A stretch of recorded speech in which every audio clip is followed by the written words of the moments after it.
He has some things. Even though he hadn't done anything in Tennessee too much, he's the one, and there's no question about it. But of the four in that room, because Walk. Waddle is a one Mhm. per se, of the four in that room, and Henry Ruggs, I'm gonna put an asterisk by his name. Henry Ruggs, Jerry Judy, Jaylen Waddle, Devonta Smith. Smith has been productive. Who didn't get they who didn't get their spot took? Devonta Smith got his spot took with the next subject we going on too. Yeah, but he's been productive. They've Done been a one. everything. We're talking about a one. Yeah, none of them have been ones yet.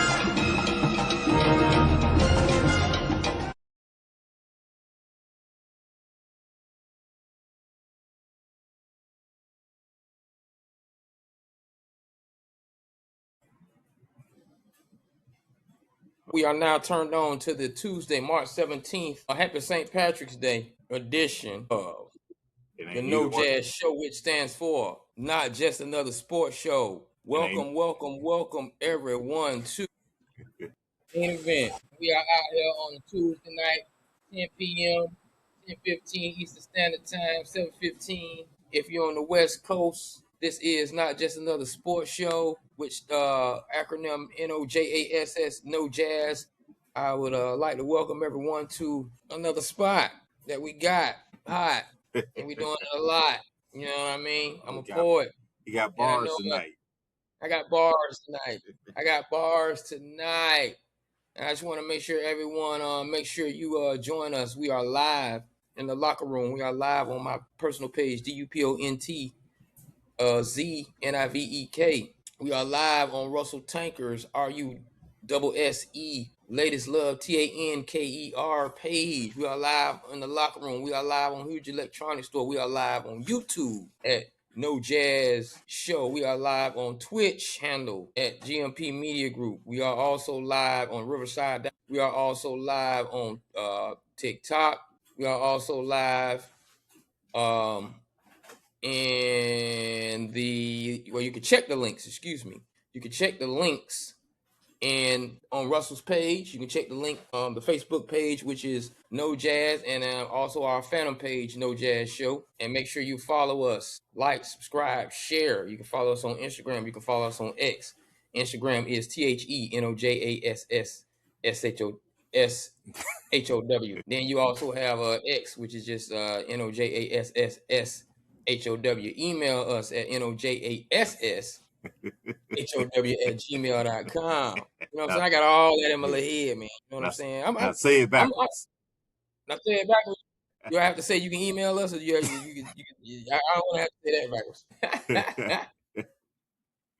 You know what I mean? Yes, yes. And before we begin, of course, by next week we might have more promo on them, but we got us a new ad coming on, the plug card for all of your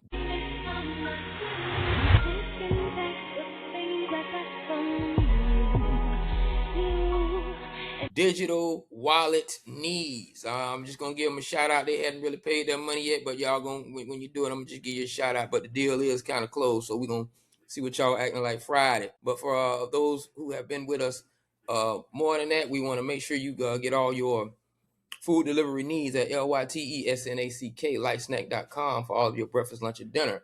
And when you're ordering that from Light Snack, make sure you're ordering those Magic City wings. And we got to find out what happened last night with the Magic City. It was cold, but we're gonna get into that just briefly. You know, I'm just probably just a little mini micro snippet conversation on that. And for all of your lingerie needs for your ladies, make sure you visit the QUIKVISITS.com, quickvisits.com after you eat your little Magic City wings. And just in case he mess your hair up, make sure you go redo it at Bliss Brazilian. And you can see them on in the TikTok shop as well as Shopify for all your hair needs. BLISSBRAZILIAN. Bliss Brazilian.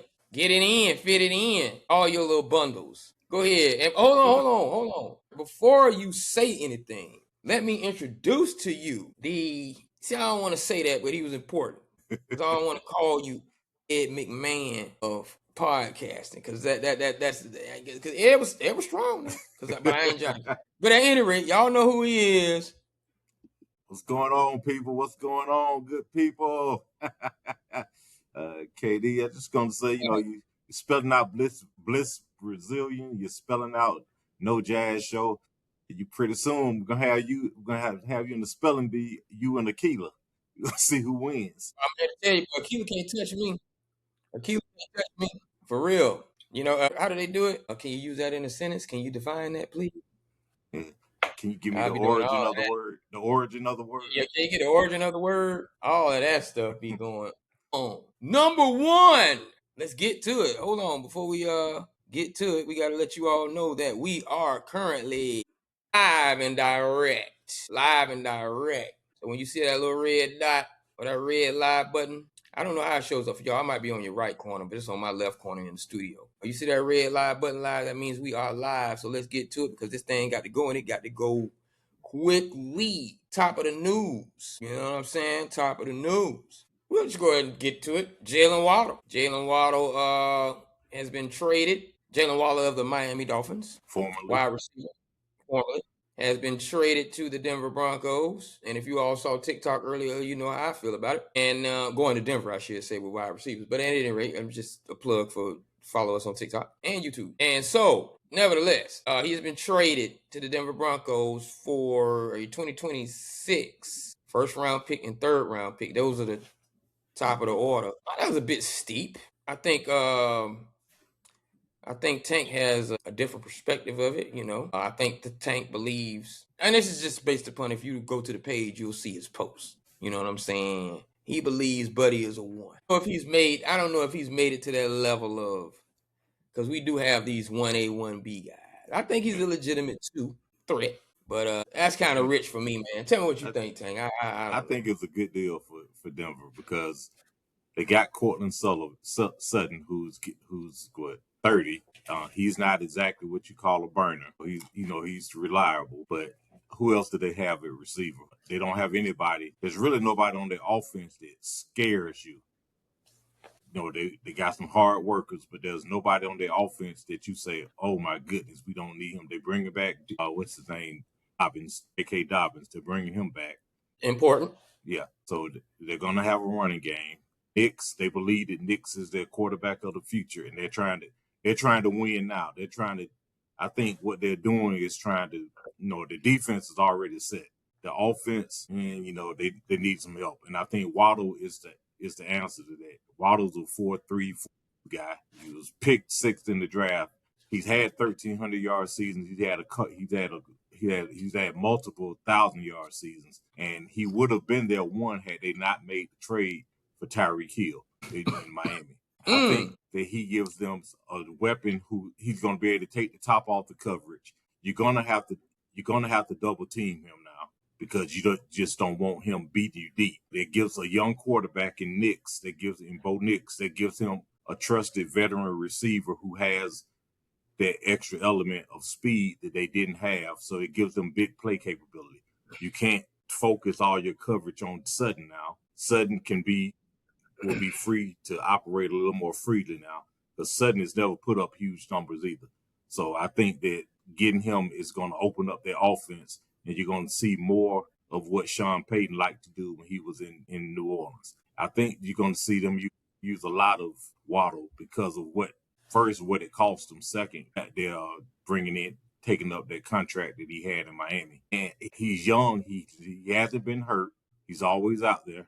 I think he's going to be he's an excellent acquisition to their offense. And he also doesn't make noise. Remember, he was supposed to be the lead dog in Miami. And the next year they brought in Hill. You've never heard a word out of Waddle. Why? You got you have two receivers who can stretch the field like that. I think Miami, somewhere in back of their head, they're thinking, hey, and you got two burners who are sure-handed, and Waddle is a good route runner. Good. Yeah, He's good. I just want to. I think they I just looked want at to it. ask you. I think they were looking at them and saying, "Hey, look through our history. We could say, hey, we got another Dukes and Clayton, Duper and Clayton thing going on here. If we get these two, I mean, because really, if you double up on Hill, Waddle's going to kill you. Waddle killed him with the 1,300 yards when they brought Tyreek in, and Tyreek had 1,700 that year. And there was also the 1 year that Tua was actually good. There's that also. Putting Waddle with a better and more efficient quarterback is only going to help his stats as well. Have we tested your theory?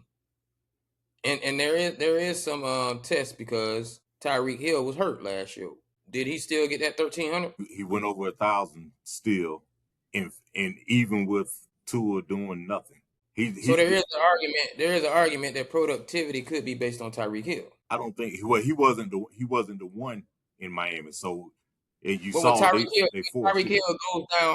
when Tyreek Hill goes down hurt, who's the one? He's the one, but you also got to look at who his quarterback was. You look at what Tua was doing though. When he was the one, did the productivity get to 1,400, 1,275, anywhere near 1,300 when Tyreek's in there? He That's he the was case study. only a one for 1 year. After that, they brought Tyreek in, so you didn't get a chance to see him being utilized that way. I mean when Tyreek was hurt this past season. Yeah, but at the same time, it's kind of hard to do any of that when you got Tua who hadn't done anything in 3 years. Tyreek's numbers were down every year after that 1,700 also because he got a quarterback who just can't get right. I think now you're going to be What type of quarterback did DeAndre Hopkins have? which year because he had different quarterback. Man, He had different quarterback multiple years. But also you got he still was that dude. yeah. You know what I'm Also saying? he was the one though. Waddle wasn't the one. What I'm saying is when the one is out and you're supposed to be a one, and then you get plugged in as a one, you go do one things. Did he do one things when Tyreek was out? When they did get him the ball, they did. But you gotta remember, Tua wasn't good. The Mike McDaniel is gone because he didn't know what the hell to do with the offense. You remember the 1 year they had that 50-point explosion, and they haven't come close to that since. So I think this is the prime opportunity because he's being brought in as the one for everyone to see he is worthy of being a number one and show the reason why he was drafted number 6 overall 5 years ago. So I think it's going to work out well for them, and I also think for Miami it's a good thing because Miami is in reset mode. They've got a new quarterback. Both of their leading receivers from the past 4 years are gone. I don't know if they're going to bring. Tyreek was out last year. Yeah. Waddle got 64 receptions, 910 yards. Mm-hmm. And when Tyreek was in and he playing the 2, he gets 13. Yeah, the first year that Tyreek was there. Yeah. Again, you look at the coach, and you look at what the offense was not able to do, and the quarterback who wasn't able to do anything. That's why he's in Atlanta now, playing for $1 million. So there's that also. It's a symbiotic relationship. Your quarterback has to be about something in order for your receiver to do anything. If your quarterback only has one good year, it correlates. If you're good, it correlates to you having your best year. Tyreek and we do this a lot. We do this a lot. We do peer groups, right? Mm-hmm. First rounder, and you say he need a quarterback. I'm not making him Randy Moss, but Dante Culpepper. Culpepper was good. Culpepper was good in that system because they asked him, "Hey, just chunk it up there," just like Moss was it. Well, Moss allows you to chunk it up there. Yeah, and he also had Carter on the other side also. And then the pushback on that argument is, if I'm not mistaken, Randall. Yeah, Randall was there in '98. Randall does the same thing. Yeah. So that's more Moss. Well, what I'm saying is, when you pick that high wide receiver, the wide receiver can indeed dictate the level of quarterback too. Also, you got to remember who was his coach in their rookie year. That was, what's his name, Flores. And also, you got to remember what was going on with Tua then and with Flores. So I think Keyshawn Johnson got 1,000 yards with Sean King. And how many times he get in his zone? I'm just saying, man. If you catch 100 passes, you should have 1,000 yards. If you're a wide receiver, I'm trying to justify these tools that get, cause see, I don't want to be fooled. We get fooled by this. We get Alvin Harper sometimes. Well, Harper was never that. We could tell that by what But we you're knew. saying that in hindsight. You're saying that in hindsight. No, You're I saying knew. that in No, I knew that when I was You did watching not him know play. that when the Bucks picked them up. Oh, You could not tell. I knew that Harper was not a number one. That's why everybody was like, man, he got his money, but he ain't gonna do it. But the hypothesis is still, why did the Bucks think, because of his productivity under Irvin, the Bucks thought that he could go. The Bucks also thought that okay, we need somebody. Harper's gonna be a top free agent. He's coming from a team that's won multiple Super Bowls. Hey, we can get him here. He can do the same thing Irvin did, and that wasn't the case. Who was the little dude out of Louisiana that was playing with Antonio Brown, the speedster, in Pittsburgh? I know you're talking about because he went to Miami with He no went to quarterback, and Miami. then he went to the Ravens, and he put up 1,000. Who was he? I The know you're one in talking about. Pittsburgh? No, AB was the one. What? No. He was not the one at first. AB was still on the come up, and then he left.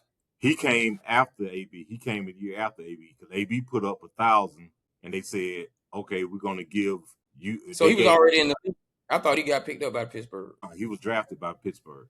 Man, I He know was drafted I by can't remember Pittsburgh. his name. What is his name? I'm gonna wake up Speed. at 3. I'm gonna wake up at 3 in the morning and say, "Hey," I'm gonna text you and tell you his name. Can't remember his name now. But there was him. There was also Sanders, and that was Brown. They called him the Young Money Crew. Didn't he go? Didn't he also go down there? Who had Ted Ginn Jr. looking like a one? Yeah, Ted wasn't. Ted didn't never look like. I'm just saying. Don't you're saying it in hindsight? We're talking about in real time. No, in real time, you knew Ted Ginn wasn't. In real time, you knew he wasn't. In real time, you knew Ted Ginn was a one-trick pony. He just was fast and didn't have nothing else to offer. And who you talking about from Pittsburgh? He was really just like Thomas said. Okay, is he a one-trick pony or not? Because he was just a deep man. He just ran deep routes. That was it. Waddle runs everything. They have him running deep. They have him running underneath. And it's funny that you use Tyreek, because we know what kind of speed Tyreek has. He's you running your deep routes, and you got Waddle working underneath, but he's a 4-3 guy also. Does George Pickens keep the same productivity when CD is out? Yeah, but he also had better quarterback. They funneled the offense through him. Not hold on. You keep talking. I'm holding on to myself. They funneled the offense through him also. What about Addison? What about Addison when Jay Jett is out? What about T Higgins? What about T Higgins? What about T Higgins? Like we're talking about when you show glimpses of actual one when the one is out. I don't see that productivity. He's shown it, but they don't give it. He wasn't getting the ball as much either. Higgins got the ball more, and Higgins has Burrow throwing him the ball. Pickens has Dak throwing him the ball. We suspected that Pickens could show some greatness, but who did he have throwing him the ball in Pittsburgh? So who you got throwing you the ball has a whole lot to do with how much you produce as well also. But I think it's going to be interesting to see, and I think Sean Payton's going to put some stuff together that we're going to go, okay, so this is what Waddle can actually do when he's actually utilized. Because I really think he got shortchanged when they brought him in. With Sean Payton, I'll give you that. I want that dude's name, man. What? He came out of Louisiana. He came out of a small school in Let's Yeah. He was originally at Oregon. Him and what's his name? Yeah. Then he transferred. What's that, about 2008? Let's see. AB came in and because they went to the Super Bowl in 2010. So he came in 09 or 08. No, he wasn't there in 08 because that was the one Super Bowl. He came in 2010 because the AB was a rookie in 10. Santonio Holmes. Not Santonio. Santonio Holmes. Hines Ward still there. 2009. Let me see. It's 2010. He was a rookie. 2010 because he averaged like 20 yards a catch his rookie year. Who's that? The guy who we trying to think of. Mike Wallace, yeah. Mike Wallace, that's him. Mike Wallace. So, hold on. And he play again. 72 catches, 1193. So it looked like he was there before AB. He was. Yeah, he was there before AB. Yeah, a year before. And then you see when he actually 2 years before him. And then in Miami, he did little to nothing. He went to Baltimore and had a 1,000-yard season. But his problem was he was never a full well-rounded receiver. He really and truly was just a deep guy. Top off. Yeah. Because, see, and this is what I'm saying, even though it stayed with the same team. Using this example, Mike Wallace, when he was paired up with Antonio Brown, they was a pretty good pair. 64, 836, Mike Wallace had all the yards. Antonio Brown had 66 catches, 787. Yeah, that was his rookie year. No. It's not his rookie year at all. AB's rookie year. I think AB. Yeah, AB rookie year. Yeah, his rookie year. Yeah, but the next year, AB was over 1,000. And then the next year, AB goes over 1,000, Mike Wallace is gone. Yeah, because Mike Wallace. What I'm saying is, you see what a one really is when the one who was there is gone. We got to give Mike Wallace his credit for being the one, because he's 2 years ahead of him and he's playing a rookie. So I know you ain't got the rookie at one. You just see glimpses of it. So as soon as you don't see glimpses of it, Antonio Brown steps up. Did Jaylen Waddle give you a stepped up? But you also got to look. He had trash as a coach, and he had trash at quarterback. Have you seen how many passes he was throwing that were not catchable, that he was throwing to guys? That's a reason why Tua is not. That's the reason why Tua is playing for $1 million this year. There's a reason for that. I don't know. That's one of them gambles, man. And this ain't knocking Waddle. It's just the 1 game kind of. But it's also because it's the element that he brings is what their offense needed. So for them, it was a good pickup. Now they do have some good young receivers over there in Denver too. I will give them that. Yeah, but he was there. Somewhere else he would have been a good fit, because they need a receiver, even though they just got Evans. If he had been traded to Frisco. Speaking of Frisco, has Ayuk dealt himself out of the league or talked himself out of the league? Yeah, that's what you call self-sabotage, man. Brandon Ayuk, that is. That's self-sabotage. You pitch a fit about wanting to get paid like you're one, and then you get hurt, and then you don't do any other rehab where you're supposed to when they ask you to after they give you the money. Now you got to give back $30 million because you just want to show your ass. $30 million. Well, you know what? I can't put that on. I'm not going to go back and put that on Waddle, because like you said, Waddle doesn't. Yeah. He's not a shark. Yeah. But, Brandon Ayuk. I mean, really, I wouldn't give him. I would sign if I was. They're holding out to try to trade him because they want to get something for him, and also they aren't showing him any. They aren't showing him any goodwill as far as, okay, we're just gonna let you go and find somewhere because we gave you more money than you were worth, and this is what you did to us. We got no return on our investment. We want to at least get a 6 or 7 round pick out of it.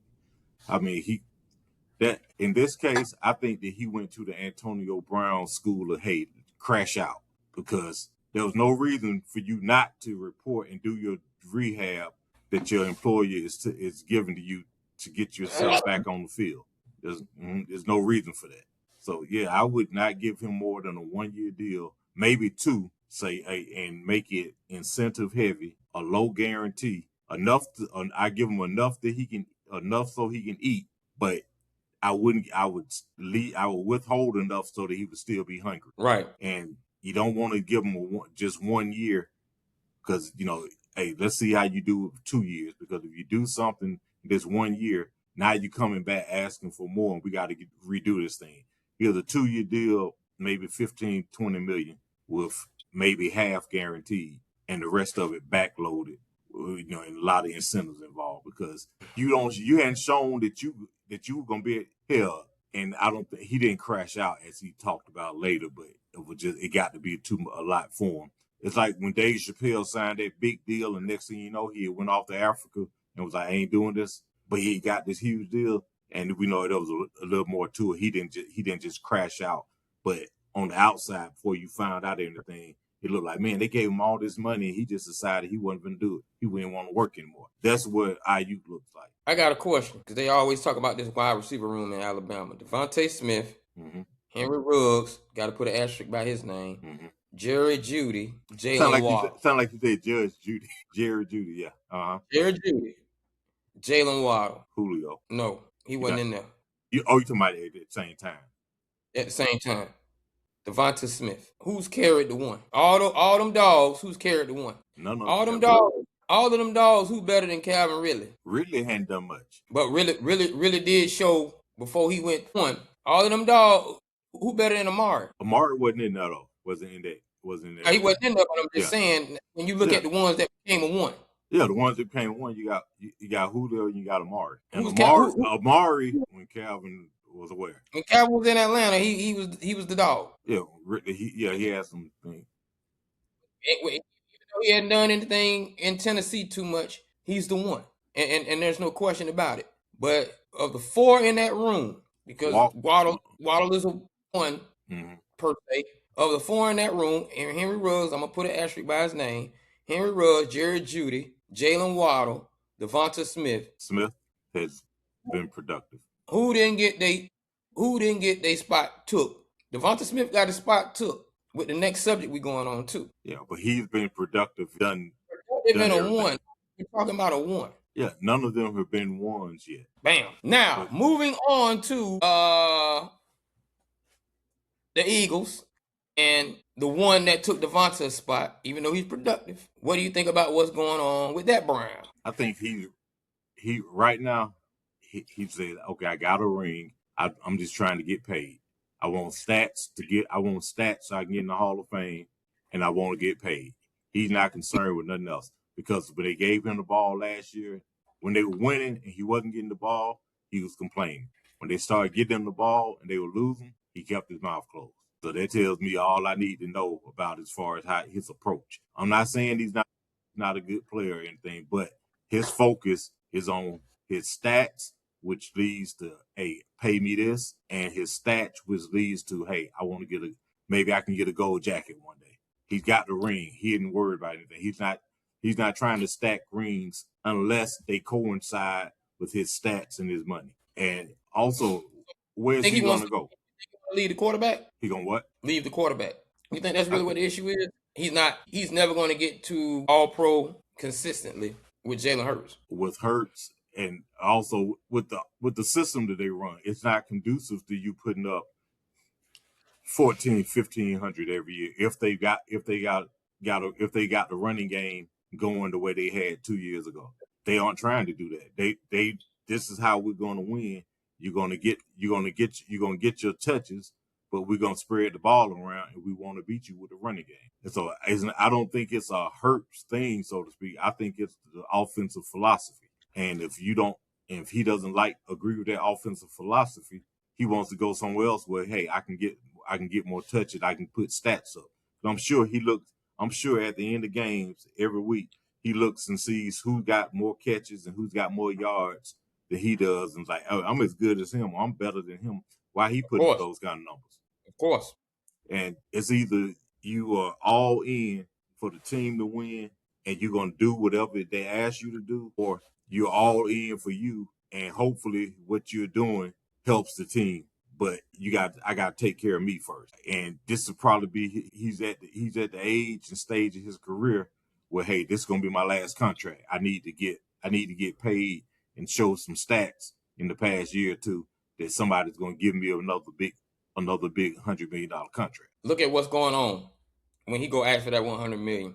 2025 NFC, not even NFL, NFC receiving leaders: JSN, Puka Nacua, Amon-Ra St. Brown, George Pickens, Chris Olave. That's just receiving leaders. Now, when you go top 5 receivers, just NFC, is he still in there? I think he's top 6. I think I'll take 5 get you $100 million. The only one who I would take 3 get you $100 million. Actually, top 3 get you $100 million. You can argue that he's better than Olave, and you can argue that he's better than St. Brown. You can make that argument because he's more explosive. NFC right now. NFC, give me your top 5 receivers. He's not in my top 5. Is going to be you named them. Would be NFC. St. Brown. He's not number 1, but St. Brown, JSN, who was you got CD in there. Pickens. You got Pickens, CD. I think all of them are better than Brown. I think what gets Brown. You got Mike Evans in there. No, I don't have Mike Evans. No, not now. No, I'm just saying in the NFC. Yeah, not at this stage. I don't have him there. You still got Devontae Adams. No, I don't think I don't think Devontae is better than he is now. DK in Pittsburgh. Let me think.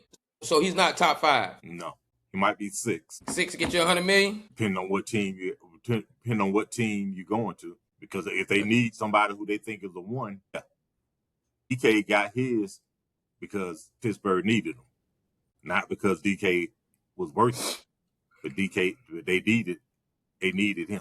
They needed something. So if he making an argument, his agent and the GM, get me to Frisco. That should be his argument. Get me to Frisco for the $100 million. I can be the one. They're gonna throw the ball. I'm going. He's not going. Is he going back? Would he go back to Tennessee? No, because they're not winning. Hold on. And you know what? I hate to do this to this young man. Hold on. Because he wants his money, but he still wants to be on the winning team too.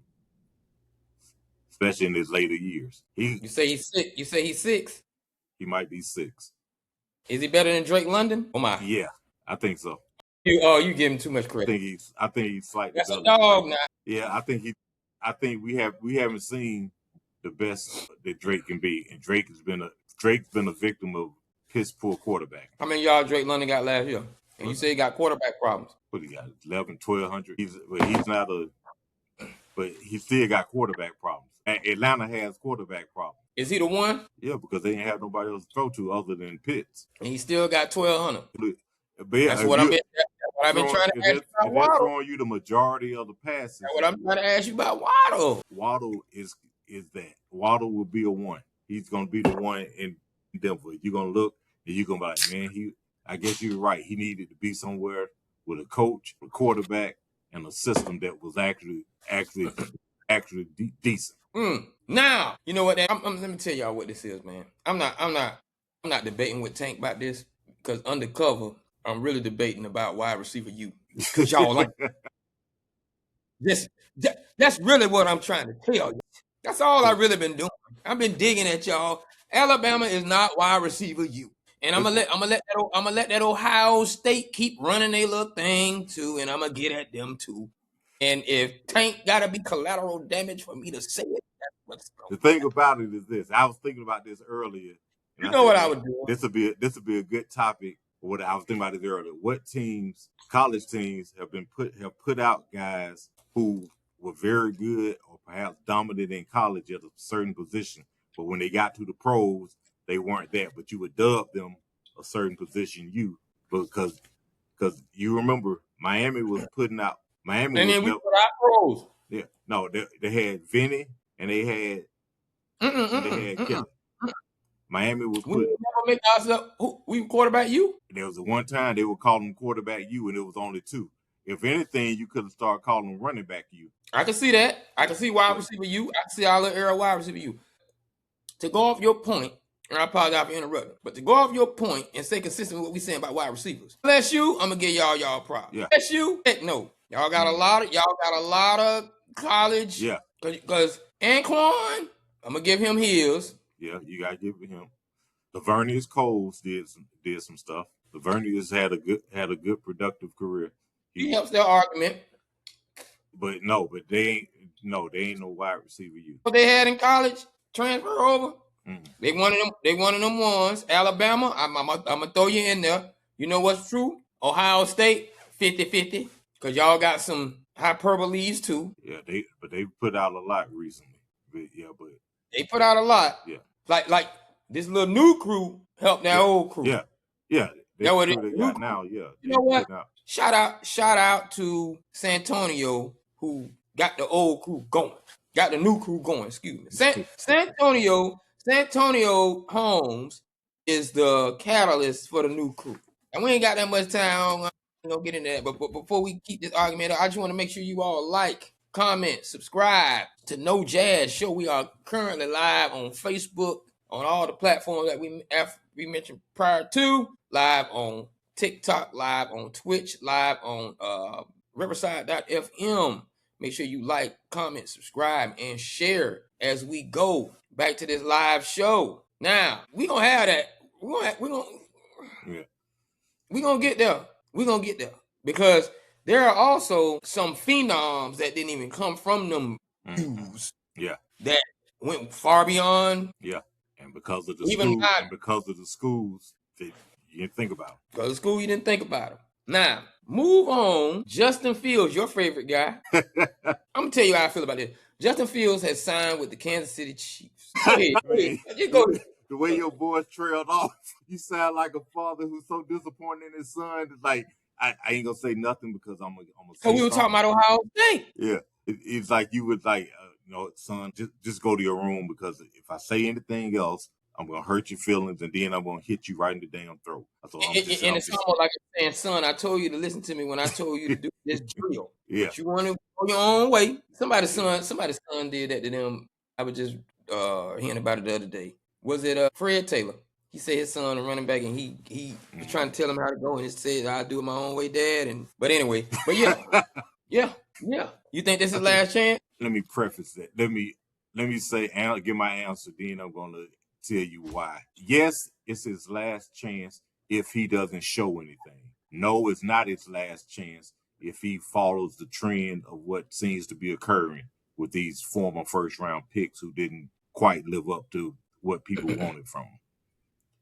I say that these two things. One, if he can't learn how to play quarterback in the NFL from Andy Reid, he just does not have it. Patrick Mahomes. Yeah, he just does not have it if he can't learn how to play quarterback and NFL, be a good NFL quarterback under Reid. You saw what he did when you saw he developed Vic into looking like, okay, you probably could have really been something. And somebody's gonna say, what you mean Vic could have been something? If you look at everything that he did prior to that, other than that 1.5 year in Philly, you'll understand exactly what I mean when I say he could have been something. Who else? You saw what he did with McNabb. He let him sit for a year and let him play the last game of his rookie year. And after that, McNabb for a few years was arguably the best quarterback in the league. He was in the running. You saw what he did with Kelvin Kolb. Okay, this might be the first and last time you ever hear Kelvin Kolb's name mentioned on anything other than a Philadelphia place. Yeah, but Kelvin Kolb. Go ahead. Good God. Saw what he did with Alex Smith. He got every ounce of that Smith had. And we've seen the story with Patrick Mahomes. So if he can't really get a chance to do that with Patrick Mahomes in front of him, that's my. I say yes. He gets training camp because Mahomes is on a 9 to 12 month recovery. He's got OTAs. He's got training camp. He's got the preseason. Even if Mahomes is ready to start and starts game one, he will have that film. He will have that on tape. And remember, because Glenn, what is that boy's name? He played nothing but preseason games in Green Bay for a while. This was years ago. He signed what was a big contract, $11 million, to go to Seattle, and was going to be the starter based on what he was doing during the preseason for all those years until Russell Wilson got drafted and bumped him out of that before he even got a chance. So I think what Fields shows in training camp and what he shows during the preseason, and people say, oh, now that looks like a whole completely different Fields. I think that was set in somebody's mind. So after this 1 year is up, if he's not brought back, somebody would say, okay, we look like I think we can give him a 2 or 3 year deal because it looks like he's learned. Reid has taught him how to play quarterback. Now, if Mahomes isn't ready, Fields, if things work out the way he and the Chiefs would like, he would be the starting quarterback until Mahomes is ready to play. And if he looks 30% better than he has, he gets another shot with another team next year. Now, if he doesn't, it's time for him to get on with his life's work, or he needs to resign himself to the fact that he's going to be a clipboard holder, probably a third-string quarterback and scout team quarterback for the rest of his career. And that right there is where I agree totally. I'm not putting you on the sideline, but clipboard quarterbacks and backups make some good money, and you got an opportunity to kind of just, I don't know what your career path is and what you want to do, but let's be real. If you behind Patrick Mahomes, and you will end up behind Patrick Mahomes, even if you get on the field, but get healthy, you can watch him play quarterback. Learn your packages that Andy Reid is going to present for you, and that running back toy he just got, and all them little fast toys he has around him. Yeah, and Bieniemy is back too as OC, exactly. So that's going to help you. He's going to sponge all that in as a quarterback. Mm-hmm. Take that and add that to your resume as a backup quarterback if it goes to that, and you go from team to team back up, and you got packages and wrinkles in your head. You're on your way to being an offensive coordinator. Like where you are right now, sit and watch, because you can only get better. I believe that Michael Vick, if he doesn't have that time with Andy Reid, he doesn't feel like, you know what, I could probably do this coaching thing. I believe he was milking all of that in. Because when you're around geniuses of the craft like that, you might well utilize it. Yeah, it's bound to rub off. It's bound to rub off. So I believe that's where you need to go. And if you show glimpses of wonder at your young age, you can probably get somebody to give you some Geno Smith time. You know, you could end up in a situation like Malik Willis. You can end up in a situation like Malik Willis. Absolutely. No. So I wanna drag that into the other point of salvaging these young quarterbacks. I think that's an anomaly. I think that's like a 1 year anomaly. I don't, you know what I mean? Like it happens and then it stops. And then it happens and then it stops, and then you find a Brad Johnson, but you don't have a Rob Johnson in the midst of all of that. You don't need Rob. Don't need Rob. You know, that's what I'm saying. Like I don't want to get caught up in the hype of that. I think it's just like those 1 year things. Actually, if you look at it, there's been a few who are doing it. Baker Mayfield he had his issues, and everybody went out of Cleveland though. Yeah, but not just that, but also in Carolina, things weren't good for him. He went to the Rams with the offensive guy. That's what I'm saying. You got to get with a head coach who's an offensive mastermind, and hopefully OC is also that. He went to the Rams, learned this is how you actually play this position in the NFL. Now he's gone to Tampa, and he's looked good. He had an argument earlier for he might wind up being he's a possible MVP candidate. He's done well. Yeah, he's done well for them, especially from where he's come from, and they are content with him as their starting quarterback. Didn't he make it to the playoffs in Cleveland? So he wasn't Malik Willis and Mike Glennon. No, he had one year. There was 1 year. No, there was 1 year that they looked decent, and that was it. And they blasted him out of there. He said they say he was hurt or whatever. But then you got Sam Darnold, who was with the Jets, went to Carolina, then goes to Frisco and learns some things. Then goes to Minnesota, learned some more, and some of the things he learned and some things that he learned in Minnesota. He went out and won 14 games. Took it to Seattle, got a nice deal, and has added on to those 2 previous stops that he had with people who actually know how to coach and actually know how to mold a quarterback. And I think and hopefully this will be the same thing that'll happen with Fields. And I think what we've seen with Malik, what we hope that we're going to see, it also happened with Malik Willis spending that time in Green Bay. Because you have to admit, system and coaching do matter, especially when you're talking about the most important position in team sports. So, I mean, some of these guys have it, and you just got to get it out of them. Some guys, it just takes a while for them to mature and for them to grasp it all. Because you got to also remember that, think about it, you're 23 years old, 21, 22, 23, and you're handed the key to a billion-dollar organization, a billion-dollar corporation. You need to lead us because you're the quarterback. You need to lead us. You fresh out of college. How many guys come fresh out of college, corporate, and are ready to lead a billion-dollar entity? There's some growth that still needs to take place mentally for them, and both sides, mentally and emotionally, and as far as football goes, physically as well. You got to learn, what I was doing in high school and doing in college is not enough for me I can't just keep doing that when I get to the NFL. I got to do more. And I need someone to help show me because, I think that it's a possibility that might be something that's ongoing. Because, that's why first round picks always get another. You like, man, he's still in the league. Well, he was a first round pick 20 years ago. Okay, yeah. So, and some coach is gonna say, I know I can get it. Some coach with just knowing I can get Tim Tebow to be as good as he was when he was in college. I can get Shane Matthews to look as good as he did when he was in college. I can get somebody's gonna think they can get Carson Beck to look like he did when he was in college. You don't want that at his best. Okay. But that's partially coaches having confidence in their ability, and it's also coaches being cocky. You want somebody to do that with David Carr and Trent Dilfer. Yeah.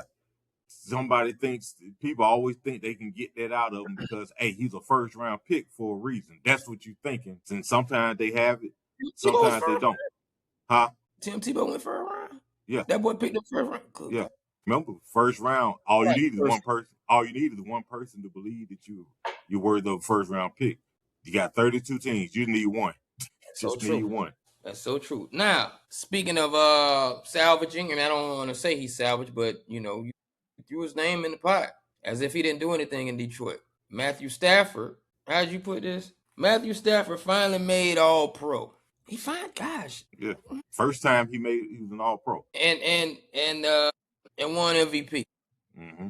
I guess what you asking, was he underappreciated all those years? I don't want to say he was underappreciated. I can't say that.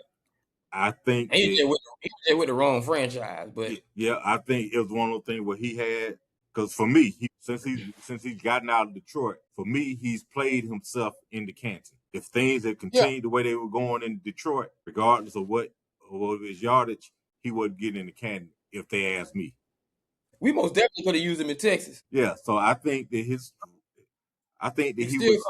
Yeah, I think he was still showing that he was good, and you knew it, but you didn't see. But the masses hadn't seen anything that's like, okay, he's that. Since he's been with the Rams, the masses have seen, okay, he is that guy. He is. Oh yeah. Yeah. So, that matter. Yeah, and that's why, okay, man, he's now finally an All Pro, and he's finally an MVP. And now when you look back over his career, people going to look at it and say, man, he might have been qualified, or maybe he should have been an All Pro some other years, maybe, or maybe he should have been in the MVP category some other years, but he finally got it. His unfortunately, all your food delivery needs, make sure you go to Light Snack. That's LYTE snack.com, and make sure for all your deliveries, whether it's breakfast, lunch, or dinner, you visit Light Snack and they'll deliver it right to your door. And make sure when you get those deliveries, make sure you're ordering those Magic City wings. And remember their motto: don't forget to lick the sauce. Like, was he finishing third in the NFC? Because he was definitely behind Aaron Rodgers. He was definitely behind Drew Brees. He was definitely behind Matt Ryan. Who else in the NFC during them years? He was definitely behind Cam. Yeah, but I'm talking about as far as his numbers that he was putting up. No, I'm just talking about for him to be. He was in the shadow of some NFC guys.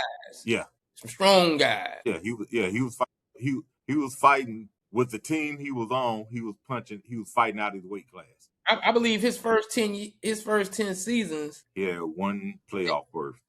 NFC guys might have won 7 MVPs. NFC quarterbacks. Yeah, he had one. He had one playoff berth. And Adrian Peterson got one in there. Yeah, like he was. Yeah, but I think in hindsight, people look, and when you just look at his stats, you be like, man, he was being. When you look at then when you look at who he was playing with before he had Calvin Johnson, you look at who he was playing with. I mean, what he have on offense? So now he finally got with the. And I don't know if you're gonna bring up the other part of that I had with that. If you are, I'll go ahead and use this. He finally got with a good director and a good writer and a good director. Oh, that's later. Yeah, that's later. Oh, okay. Yeah. So he was. Yeah. So later we'll bring Stafford. Yeah. I'm later. Now, so I got to get you off that. Like I tell, that's in your little data bank. So I'm gonna go over here. Jalen Rose has stated that team sports that have a salary cap and require you to go to school because I was like the second part of that, are dominated by blacks. How do you feel about that? And you know what he's saying. He's saying that the other sports that aren't dominated by blacks allow you to make all your money. You can just jump, go straight from high school, and no one has an issue with it, and they don't have a salary cap. I think his argument has. I see what he's trying to say. Nevertheless, like he is also talking about individual type sports too. Yeah. Like, you can't do all that. you can't parallel that, dude. I can't. You know. Yeah, you're talking about the two money making sports as far as college, and he's saying when they get to saying the NFL and the NBA have salary caps, and they should. I mean, there's a reason why they have salary caps, because you allow people to have free agency, and you also have to manage, but you can't get. I mean, they already have crazy budgets anyway, but the leagues want parity, and yeah, but just like. Okay, because I remember when he said it, was like, I like, okay, you do know golf doesn't have a cap, and you can do that. You're talking about golf, you're talking about hockey, you're talking about tennis. I know he was trying to make a point, but it wasn't. He was trying to make a point, but it was. He made one of them. I'm from Detroit. Yeah, Michigan. It was a horrible take and it's kind of horrible. Yeah, I'm gonna tell you why. My pushback on what he was saying, because all he was doing was I think he was doing his best impression of with those triggers. But here's the truth, Jaylen, and the pushback against what you're saying. You my boy now, cuz all day I want to work with you, but here's the pushback on that. Everybody's an athlete in high school. You're choosing the salary cap sports in high school. You know that, right? Mm-hmm. You're choosing football and you're choosing basketball because they're popular. You're getting all the girls, you're getting all the accolades. Now you need to go back to the high schools and say, hey, you know, this is a salary cap sport and you can't leave right after high school. Won't you go over there where no one's going to the golf and play golf? Won't you go over there and play where no one is going? I mean, all the fanfare and all the groupies. They're not going to the golf. They got golf in high school. They got swimming. They got tennis. Even the baseball games aren't that full unless you're one of them impact high school players. Even the track meets aren't that full. It's football and basketball. As a kid, you're choosing the most popular sport, which so happens to be a salary cap sport once you get to the league. It so happens to be a sport where they have rules set in place where we want you to go to college, or they used to have it for basketball.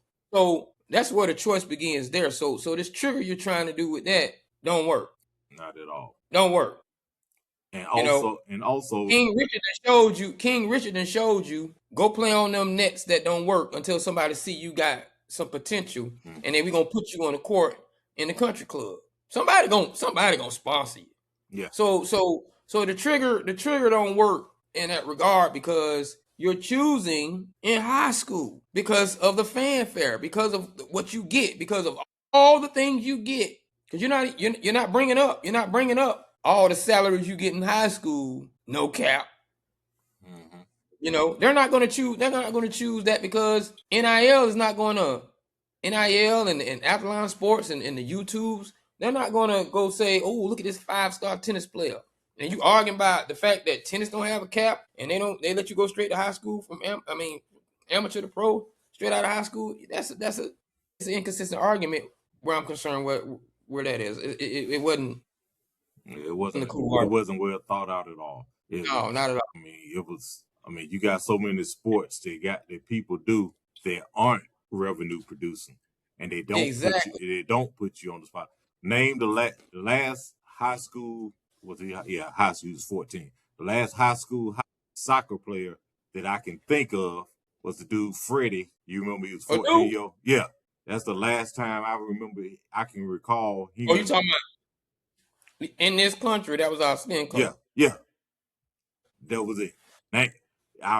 Unless you're a soccer holic, I challenge anybody out there that's listening to name 5 high school soccer players or 5 college soccer players who are getting ready to go on to do this, that, and that. Because the girls don't like it. Yeah. You see young black dudes in urban areas, poor urban areas, doing backflips all day on the ground and on them dirty mattresses. And if they find somebody, rich enough in the neighborhood who got a trampoline, they over there too. Hone those skills. But they're not choosing that. Those athletes that do that aren't choosing that because Ain't nobody going to watch you in gym practice. Ain't nobody going to watch you run around in them small shorts and leotards and do the horse and the parallel bar and the rings, because it's not popular. So that's why, and you can jump from amateur to pro or to the Olympics with that. So that's what I'm saying. The argument that you making, it don't fit, because you do have a choice. Right. It's in your youth. You're just not taking it. It's pro skateboarders, it's pro snowboarders, pro skiers, and a lot of those other sports also require much more time and finances in order it's not an easy sport to learn and love. to excel Exactly. in.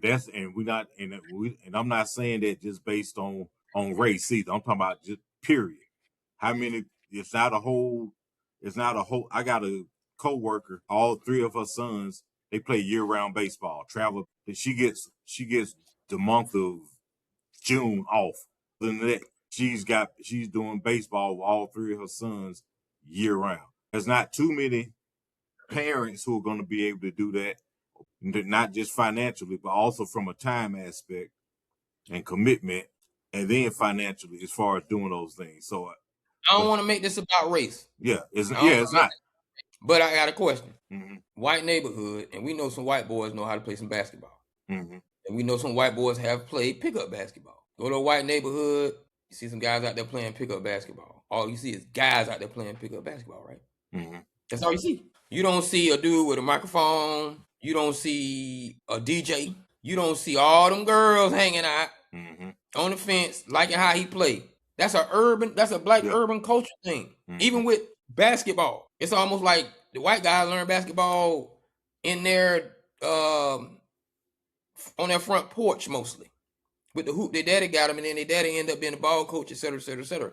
So all I'm saying, Jaylen, is you know where these jokers getting their love for the salary cap sports from. Don't act like Don't act like the opportunities. You know why they choose what they're choosing, and if they're not choosing that, they go into the studio to rap or attempt it. Come on, man. Yeah.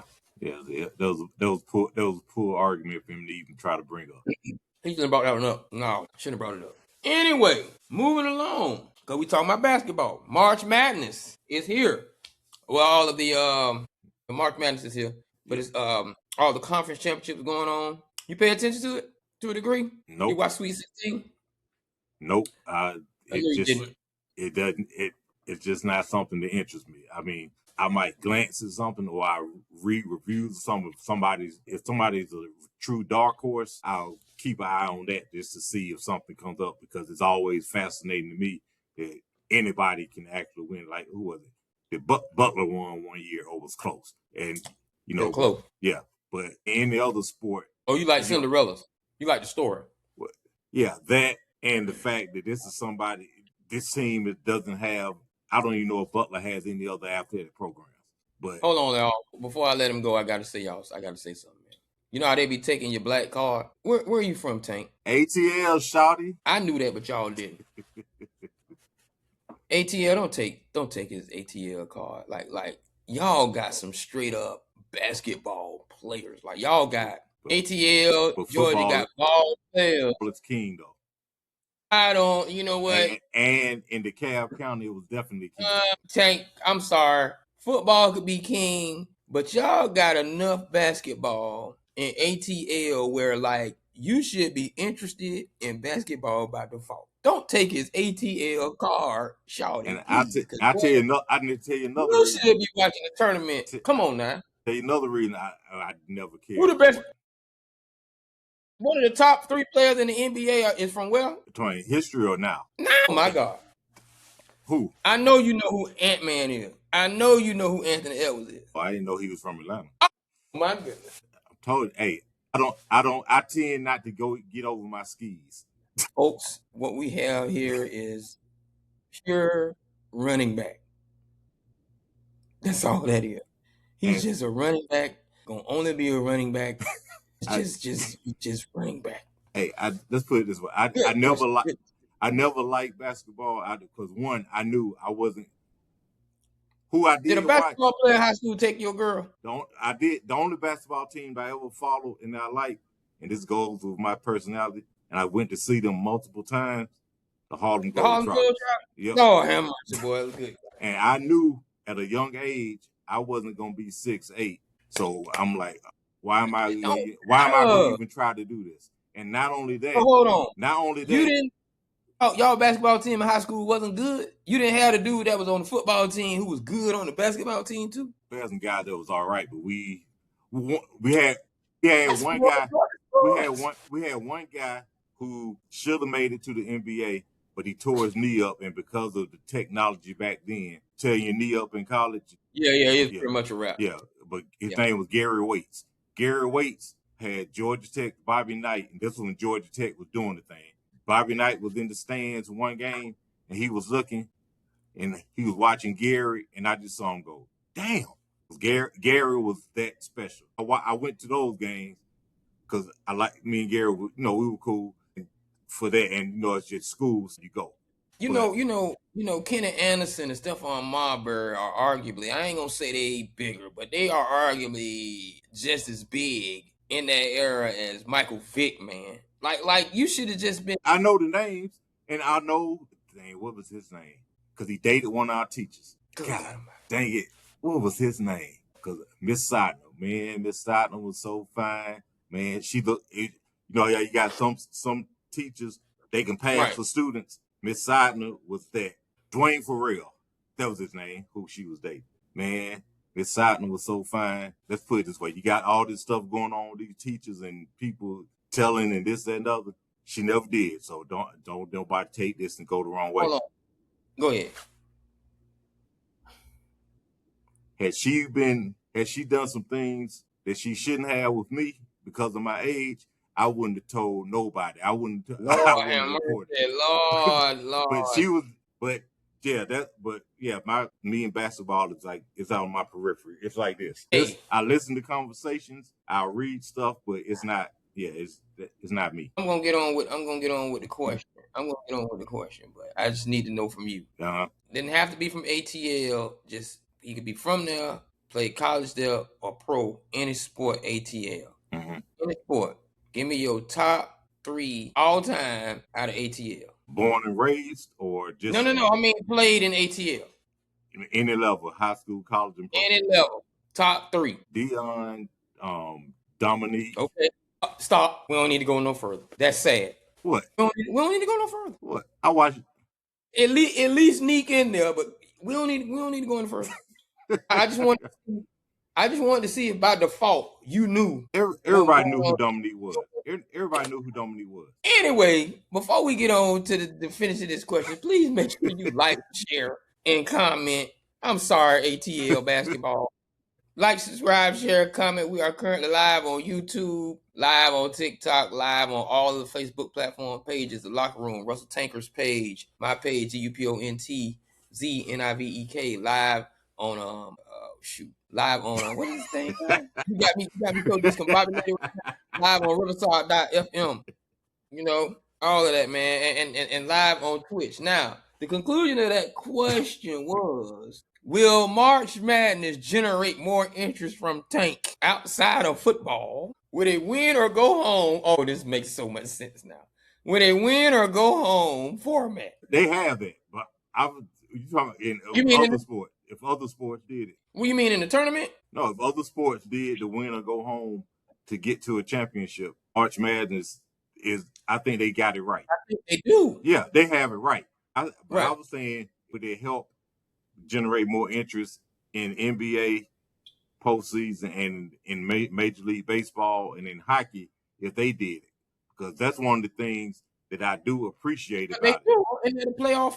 What do you mean? Instead of best out of 1, best out of 5, best out of 7. Instead of series, just hey, you win or go home tonight. No. Do you think it would generate more interest? I know they do it because of money or whatnot, but as far as for me, it's the finality of every game that will make me that I think helps March Madness. Because if you knew, because like baseball and basketball and football, as far as pro level, they know, hey, we can lose 2 games and still got a chance to survive in advance. March Madness, well, it ain't we was off tonight, but we get them tomorrow. No, you was off tonight, so you going home. You got 6 months to get over it. I think the finality of it raises the intensity. That's why football does so well in playoffs. And that's what I would love to see, even though a lot of people might disagree with me on this one, there is something about that song, looking at all those highlights. Mhm. And I know they're not going to change it, but looking at all those highlights of the full tournament, one shining moment, that is so cute. It's special. But I would love if they said 8 on one side, 8 on another side, 3 out of 5. Because basketball is such a chess match. That's why I think basketball, baseball, I think you need those 7-game series in the pros, because you kind of want to make adjustments. You don't get to make adjustments in college, and that is what makes it exciting. I don't want to take that away from you. But I would have loved to see the Fab Five when they played Duke, and they said, "Oh, we're gonna make an adjustment." Duke stole the first game, or when Duke got blown out by UNLV. I remember that. And they said, "Okay, that ain't gonna happen in game 2." Like I would love to get back within the same year. Now that would be something I kind of wouldn't mind, because I love the chess match of night after night playing someone like that. But I do like the format.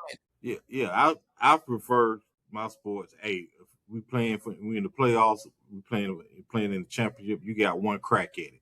If you're not at your best, that's tough. Football makes sense because I know, but I would like other sports. I prefer if they did it too. Hockey, basketball, baseball, all day. You got. You got one World Series game. Yeah, I want one. Hey, you winner take all, instead of okay, we can come back tomorrow. Because what it was called the game of the century. In certain games I remember or whatnot, because of the build up and Ralph Sampson and Patrick Ewing. It was Georgetown versus Villanova, and that poster and if anybody who was around then remembers that poster in the game of the century. Now, would you prefer to have a game of the century one time, winner take all, or we got the game of the century, but we're gonna play again tomorrow because so and so lost? Game 7 stakes on high at all times. I get it. Yeah. I'm not saying change it. I'm saying, like, when I forgot his name threw that pass and Jane Worthy stole it and North Carolina ended up winning, and the story of Michael Jordan goes on. If they would have had a game 2, I'm not gonna make that mistake no more. That's what I'm saying. Like the yeah.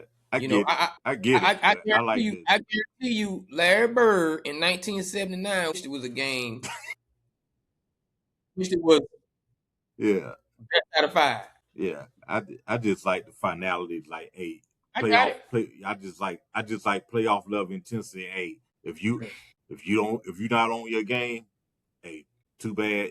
You got 6 months to get ready to do it again. In the whole season. Yeah. I get it. Now, hold on. Oh yeah, we have done some work tonight. Now, I'm gonna do this 2-part. Okay. Because I know you like the fact that the running back seems to be making a comeback, and we're gonna see when it's only one running back taken in the NFL draft in the 3rd round.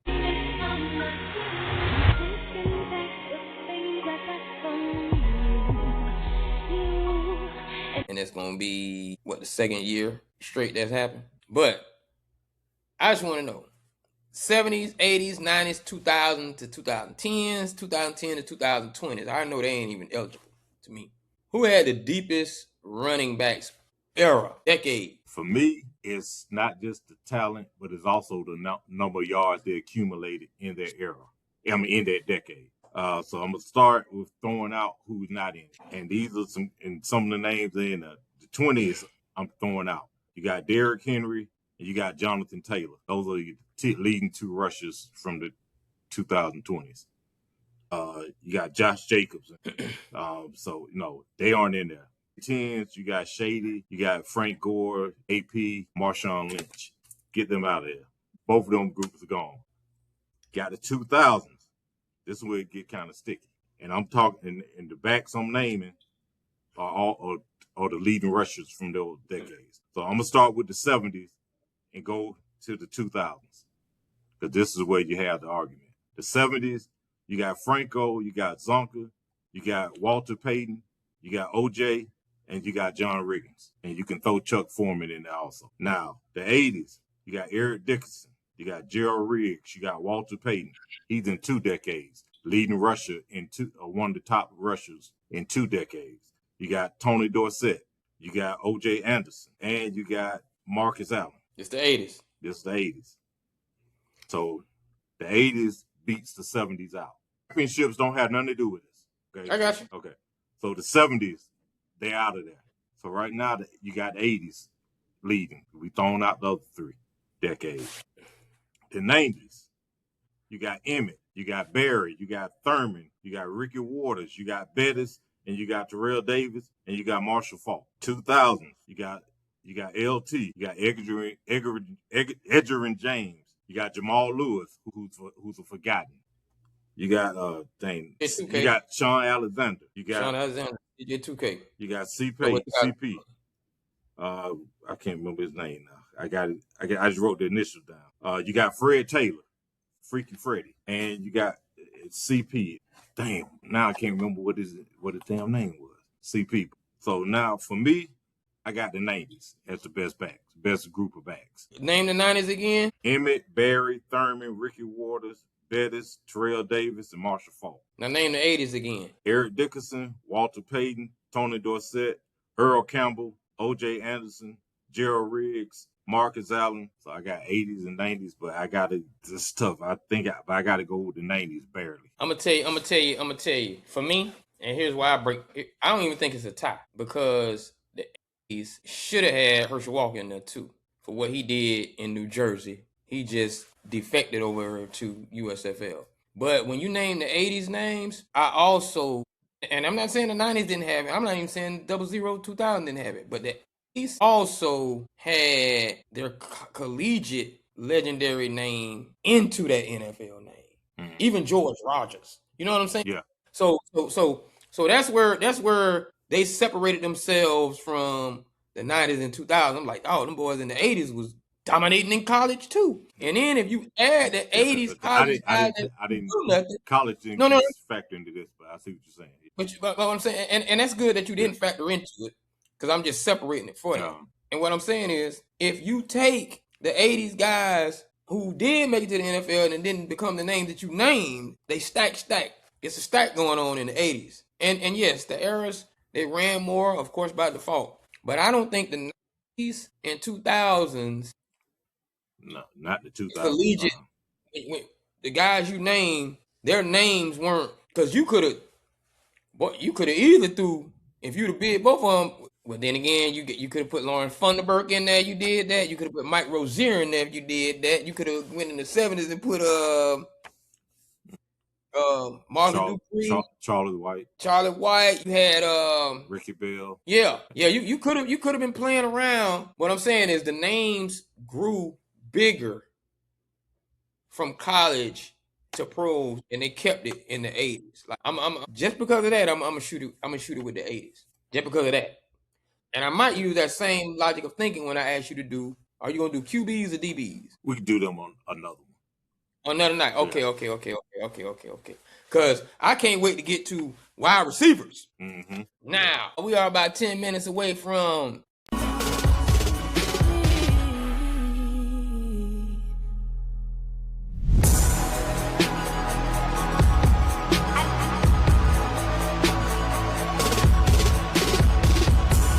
getting ourselves back to where we normally get in our regular lives without this fun time that we have on these things called PODCAST's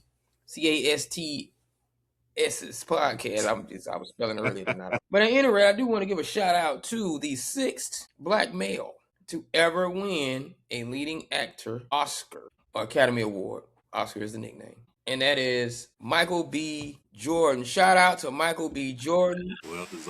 Well deserved for his role as Smoke and Stack, the twins, in the movie Sinners. And shout out to Sinners and all the awards they won and all those nominations. Now, dealing with Matthew Stafford. Mm-hmm. I don't think this is the same thing, but I'm going to run it in there. Because when we were talking about Matthew Stafford, we were talking about a guy free agent who went through another team. Well, he was traded. Traded to another team. And then he became, this great player that we now see. He always had the potential. Won't say that, but he became this great player. And is there if Hollywood allowed the same free agency? Is that what you're saying? If Hollywood allowed the same level of free agency that the NFL has with dream pairings, we're going to take a member of a group. you I double it up. you put them, those two separate. Oh, okay. I saw the FA was in there. Yeah. Free agent was in there. That's why I was confused. Tell me what it is. It was Matthew Stafford being respected and thought of as a good or pretty good quarterback all those years. He finally got with the right cast, the right director, and had the right script done for him with the Rams. And you saw him ascend to Super Bowl win, which is the epitome for a team in the team sport. That parallels your Oscar. Yeah. That, and you saw him get the MVP, which parallels your Oscar. This year, he got the MVP. And he also made All-Pro for the first time. Mike, and the reason I asked that use Michael B. Jordan is a lot of us, particularly in our community, knew that Michael B. Jordan was a good actor or was a very good actor, and he's had good roles. He's played well. I haven't seen a movie that he wasn't good in. I haven't seen a movie yet that he wasn't good in. The movies might not have made the kind of money that you want movies to make, or they didn't get the buzz like you might have thought. But I think the Creed series that he's done, trilogy he's done, I think he's kept up the quality of the original Rocky. I don't think there's anything wrong with what he's done with that. I thought he was very good in Fruitvale Station. Journal for Jordan. What's the other one? The one where he was the attorney and Ice Cube's son was in jail. I can't remember his name. That one. He's played. Of course, he killed Killmonger. He killed that.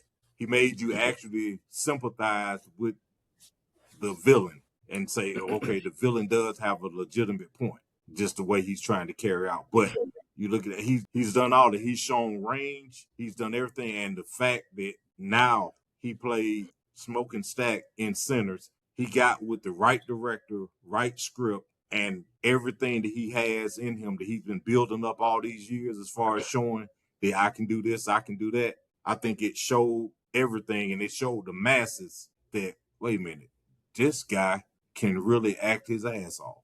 He's playing two different characters legitimately. They have different personalities. It's not just they look alike. He's playing.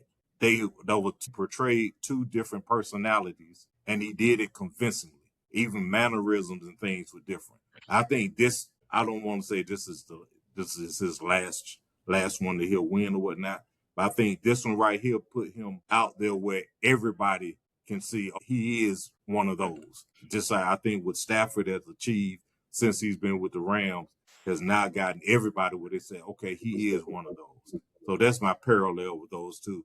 Like, you've always had a good body of work, of done things and been very good or what better at your craft, but now you've had your crowning moment to this point in your career to show for everybody to see that, okay, you are the it guy. And I think he is transcended being, okay, he's a black actor. I think people now can really see him as he's just a damn good actor, not just, he's one of the top leading black actors. No, he's now one of the top actors, period. That was my thing with that. Okay. And then I guess we'll just do the other one. Cause now I see the. Yeah. Cause when you say the pairing, cause I was like, he's always kind of, him and Coogler been this Scottie Pippen, Michael Jordan type of situation. When they started to make their ascent, even though he's broken off and did his own thing, and then he kind of directed one of the I think it's the last one. But I see where you're going. I see the parallel in that. How I want to rotate that is the 6 guys that won it, black men. You got Sidney Poitier. I'm gonna put him over here because I don't know what was going on in this. You know what? I'm lying. I'm gonna keep him over here. Sidney Poitier, Denzel, Forrest Whitaker, Jamie Foxx, Will Smith, Michael B. Jordan. And All of them have a resume. All of them have a resume that leads up to and why they got an Oscar. And that's not to say the other ones don't, but it looks like there's a formula here. And what I mean by that is hood classic. Sidney Poitier got a hood classic, right? All those 70 Black Exploitation, choose one. Yeah. Does Denzel have a hood classic? Absolutely. Yeah. The one he won it for. Hood classic. Forrest Whitaker. He in a hood classic. I'm going to give... what hood classic did Forrest have? Jason Leary. Jason Leary. Okay, Jason you talking about just in general. I thought you were talking about what they wanted for being a hood No, classic. in general. Okay, like in general, yeah. If your resume has this in it, Oscar should be on the way. Okay. So if you put these in your resume, you might end up with an Oscar. Jamie, of course, got a hood classic. Forrest, we just did him. Will. Does Will Smith have a hood classic? I would say Bad Boys is, but it has Bad Boys. Yeah, the Bad Boys could be considered. Bad Boys could be. Yeah, it's almost like one of them. It's a movie everybody black saw. If you ain't black, something ain't right. Yeah, it just happened to be excellently done that everybody else liked it too. Everybody else, right. Okay, then on the resume, you got to have one of those films where you played the black male or whatever figure that was the redemption story or the glorification story for the people. And I believe all of them have that, if I'm not mistaken.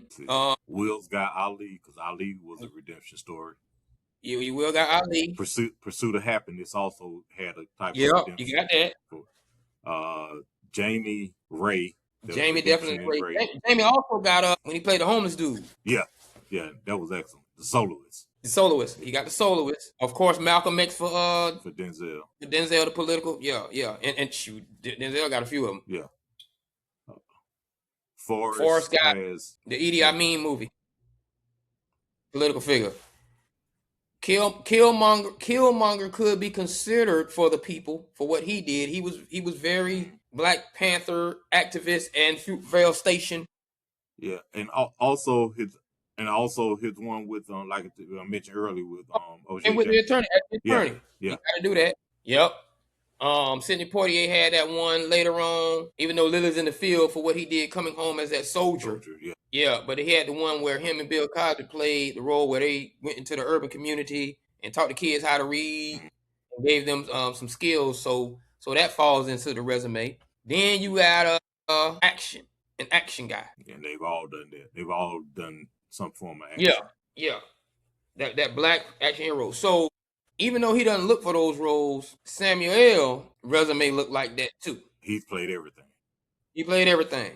So all you young actors out there and actresses, you might want to, ladies. You got to show, ultimately, you got to show you have range. It's the range. And when you have these resumes, now I parallel that to what you're saying about Matthew Stafford because he played with a player that was taking credit from him in Megatron. And you, just like you said, you get with a coach that's going to offensively take you to that next level. So, Joe Burrow, I'm going to give you Jamar Chase. Who did Sam Darnold play with? JSC.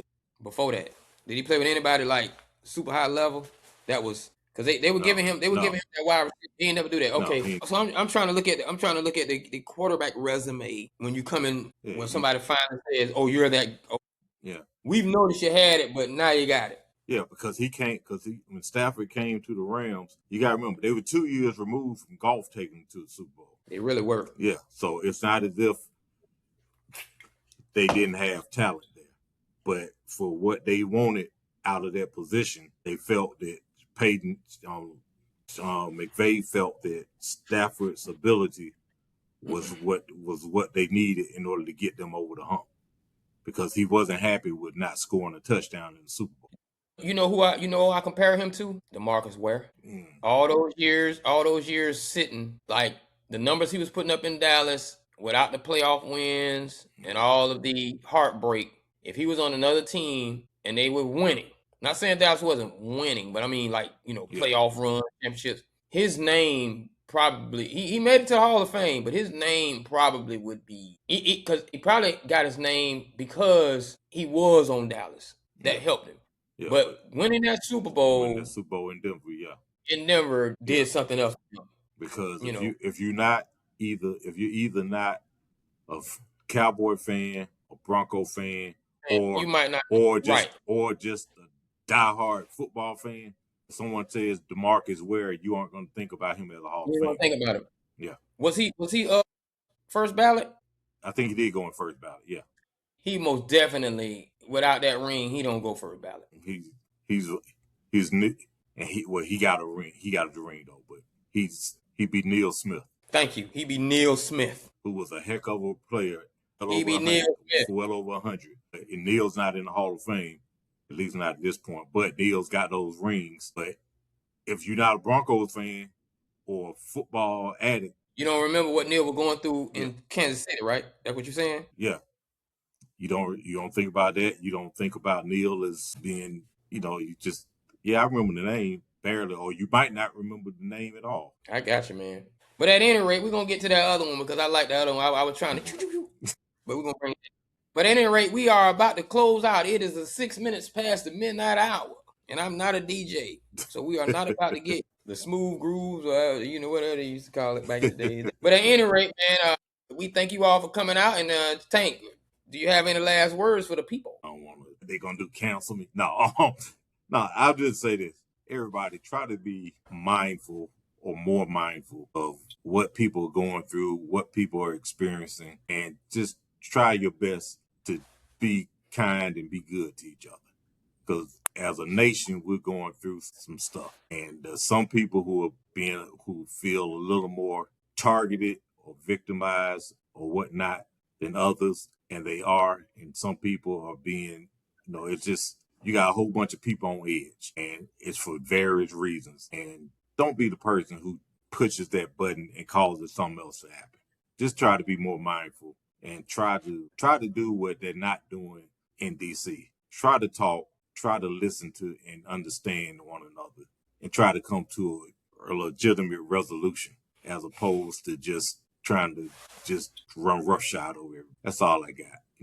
That's all I got. I'm gonna keep it brief. Okay. And for my last words, I'm gonna keep it brief as well. But I do agree with Tank. Just be mindful of everybody. And I'm kind of along that same level of be mindful of everyone. And I'm gonna be brief.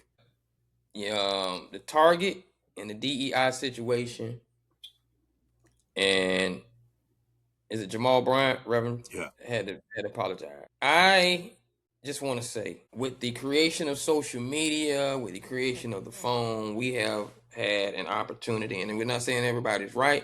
We're not saying everybody wrong. We're not saying everybody is brilliant. We're not saying everybody is not. We're not saying everybody is intellectual. We're not saying everybody is a little bit below the curve. But what I am going to say is everyone has an opinion. This is not the 60s anymore. We do not get our opinions as a collective, as a black collective. We do not get our opinions on Sunday from the pastor no more. That's a lost situation. It's not me saying we need black leadership or we don't. All I'm saying is that's over. And before you start calling out things are over and what you're not doing anymore, we should not have that level of assumptive behavior to believe just because we are of the clergy, we are over black people. I get that was the way we gathered and congregated on Sunday, and that was our mentality. But we have evolved into a lot of different mentalities, whether you like them or not. It is still individual thinking going on around here, and no pastor can just jump in front of people with the exception of his own congregation. And I believe they are not monolithic as themselves. Leadership has evolved in the black community to the point where pastors and clergymen be mindful of stepping in front of people, telling them you are their leader, because you're going to get some backlash. This is a very individual era, the past 40 years. You just can't be coming out here telling people this is what we doing and we in this. Yes, a lot of people may agree with you, and there's a lot of people that may not. So I don't know if we've evolved into getting the economics instructor to be the leader now. I don't know if we're going to get the astronaut. I don't know if we're going to get who. But the clergy, dude, especially the way Drewski do, y'all, read the room. Read the room. Everybody ain't Martin Luther King. And that's all I got to say. This has been The No Jazz Show, not just another sports show. NOJASSSHOW. I want to thank you all for joining. I want to thank you all for coming out. Please make sure you follow, like, subscribe, share, email us. We're on YouTube, definitely. And thanks to all the new subscribers on YouTube. Thanks to all the new subscribers on TikTok. Thank you all for joining us here late at night from 10 to 12 on Facebook. We do appreciate all of that as we grow and we expand our minds to yours. Tank, you want to do what you always do? Salute these people and tell them good night. Good night. See you next week. You drinking Olipop? You're advertising.